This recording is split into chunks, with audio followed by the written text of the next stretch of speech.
পত্রিকায় ছাপিয়ে দিল, আর সেটাকে নিয়ে বিশ্ববিদ্যালয়ের অঙ্গনে ছাত্ররা তারা মিছিল শুরু করলো। মানে আই ডোন্ট আন্ডারস্ট্যান্ড।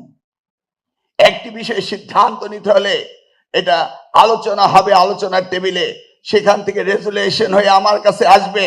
সেই রেজুলেশনের সিদ্ধান্ত কি মন্ত্রীর সিদ্ধান্ত, এটা কি রাষ্ট্রীয় সিদ্ধান্ত, এটা কি প্রধানমন্ত্রীর সিদ্ধান্ত, এটা কি দলীয় সিদ্ধান্ত? একবারও ভাবে না। চিলে কান নিয়ে গিয়েছে, শুনেছে চিলের পিছনে দৌড়াচ্ছে, একবারও কানে হাত দিয়ে দেখে না আমার কানটা রয়েছে কিনা। এমপি ও শিক্ষকদেরকে ম্যানেজমেন্ট কমিটিতে দিয়ে দেওয়া হয়েছে। Who said it? একটি মিটিং এর রেজুলেশনের আলোচনার জায়গাটুকু কেটে কোন গুপ্ত এক লোক মন্ত্রণালয় থেকে আলোচনায় যতটুকু হয়েছে অতটুকু কেটে দিয়েছে, কিন্তু তার নিচে যে রয়েছে মাননীয় মন্ত্রী, সেটাকে দেখবেন, পরীক্ষা নিরীক্ষা করবেন, তারপরে সেইটার প্রজ্ঞাপন জারি হবে।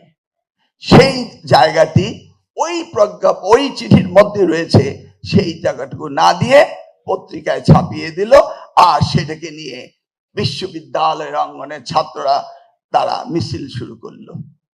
চিলে কান নিয়ে গিয়েছে, শুনেছে চিলের পিছনে দৌড়াচ্ছে, একবারও কানে হাত দিয়ে দেখে না আমার কানটা রয়েছে কিনা। মানে আই ডোন্ট আন্ডারস্ট্যান্ড। গতকাল রাত্রে আবার শুনলাম যে মিছিল হচ্ছে।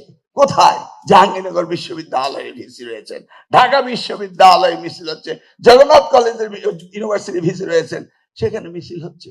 কিসের মিছিল? যে এমপি ও শিক্ষকদেরকে ম্যানেজমেন্ট কমিটিতে দিয়ে দেওয়া হয়েছে। Who said it? একটি মিটিং এর রেজুলেশনের আলোচনার জায়গাটুকু কেটে কোন গুপ্ত এক লোক মন্ত্রণালয় থেকে আলোচনায় যতটুকু হয়েছে অতটুকু কেটে দিয়েছে, কিন্তু তার নিচে যে রয়েছে মাননীয় মন্ত্রী, সেটাকে দেখবেন, পরীক্ষা নিরীক্ষা করবেন, তারপরে সেইটার প্রজ্ঞাপন জারি হবে। সেই জায়গাটি ওই চিঠির মধ্যে রয়েছে, সেই জায়গাটুকু না দিয়ে